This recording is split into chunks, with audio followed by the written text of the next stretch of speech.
Eu acho assim, o cinema já nasceu para ser massivo, né? Isso é o que faz a diferença dele em relação às outras artes. Porque ele nasceu não como arte, mas como um invento científico.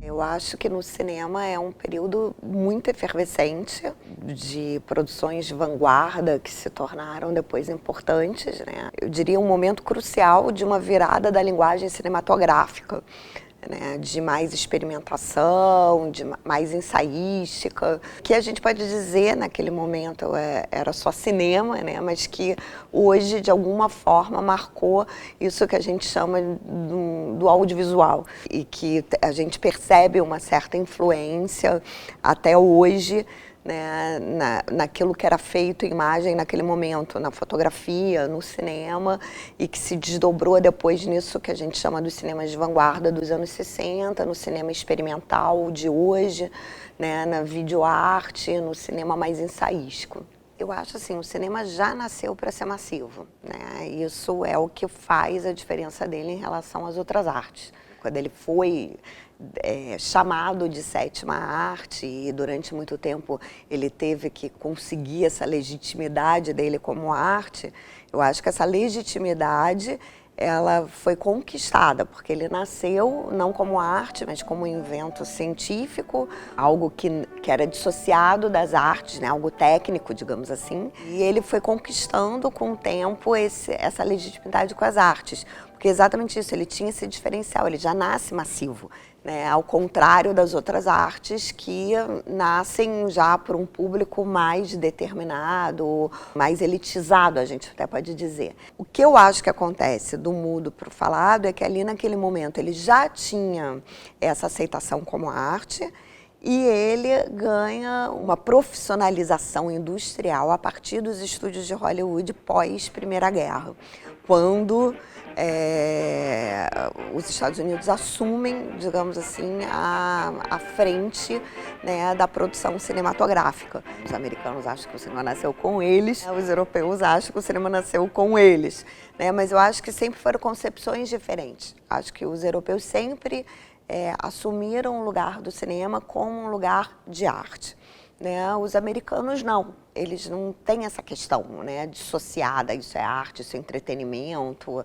Para eles faz parte da indústria, né? Então eles tiveram essa concepção de industrializar o cinema muito rápido, digamos assim, e de ter conseguido, digamos assim, entrar nesse mercado porque a Europa estava em guerra, então eles conseguiram, né, de alguma forma se firmar nisso exatamente ali na década de 20. Ainda nos anos 20, a questão do gênero não era tão consolidada, ela vai ser consolidada um pouquinho depois, ali nos anos 30. Né? Eu acho que a atração pela ficção científica, digamos, a gente pode pensar desde o Méliès, por exemplo. O Méliès, quando ele já pensa a história do trucagem ali, eu acho que já tem um apelo, de alguma forma, para pensar algo em colocar num futuro, numa previsão de futuro, num mundo desejável, né, que faz parte do cinema. Né? E o cinema consegue fazer isso, porque ele consegue comprimir tempo, espaço, enfim, né, com esse tipo de criatividade. E o terror, eu acho que ele vem nessa leva, né, sobretudo na Europa, com o expressionismo alemão, fica muito claro isso, né, até anos 20. Né, e depois ele toma fôlego como um gênero específico, né, mas eu acho que faz parte, né, o terror faz parte da sociedade real, infelizmente, né, digamos assim, entre aspas. Né, a barbárie está aí, e o filme de terror, ele, de alguma forma, acho que ele exerce, né, e aí dentro dos seus variados subgêneros, e enfim, hoje, por exemplo, a gente tem um terror realista, né, que é algo, né, que está falando de uma realidade que é aterrorizante e algo que acontece, né, digamos assim, que não fica num sobrenatural. Então o terror é também uma forma, eu entendo, que aparece ali nos anos 20, entre guerras, né, para se falar da barbárie do mundo real.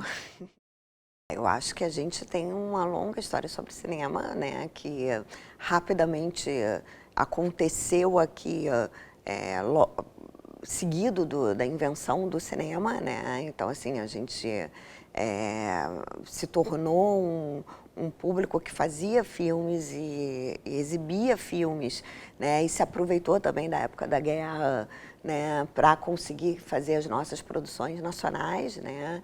Então, a gente tinha os ciclos regionais ali nos anos 20, né, que deixou um legado enorme para o cinema brasileiro.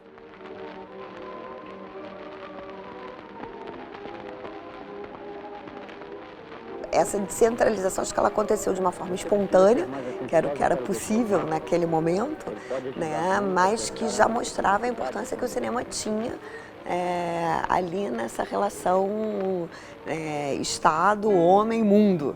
Até porque o que se fazia aqui não se chegava em Recife ou em Cataguases. O próprio local dava um jeito de criar imagens de si, né, que é um pouco o que acontece até hoje. Depois que foi se desdobrando ali até os anos 60, né, e essa ideia de uma descentralização, de se fazer filmes no Brasil inteiro, né, então isso começa ali nos anos 20.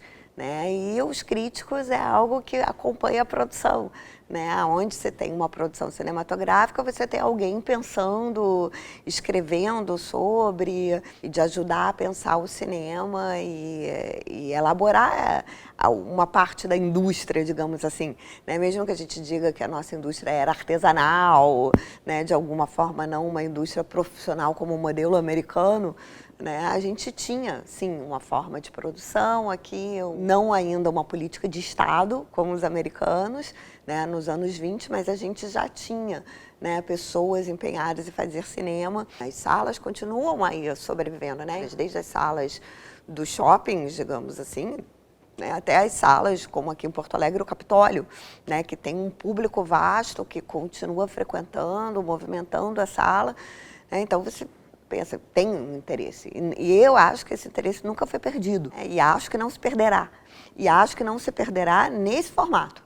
Né? A sala de cinema ela ainda continua sendo o lugar por excelência e fundamental da exibição de filme. E cada vez mais a gente percebe também que tem filmes que, por mais que a tecnologia tenha avançado e etc., que eles só se resolvem na sala de cinema. Pode até ver na tela da sua casa, no celular ou não sei onde, mas a tua experiência vai ser totalmente diferenciada se você está dentro de uma sala. A gente perdeu muitas salas de rua, né, e isso no mundo inteiro. As salas se transformaram. Quer dizer, tem uma reinvenção do cinema, eu diria, que acompanha a história dele exatamente para não perder esse público. E o público continua prestigiando. Então, isso quer dizer que né, a morte anunciada do cinema ali nos anos 2000, né, ela não se concretizou, não vai se concretizar.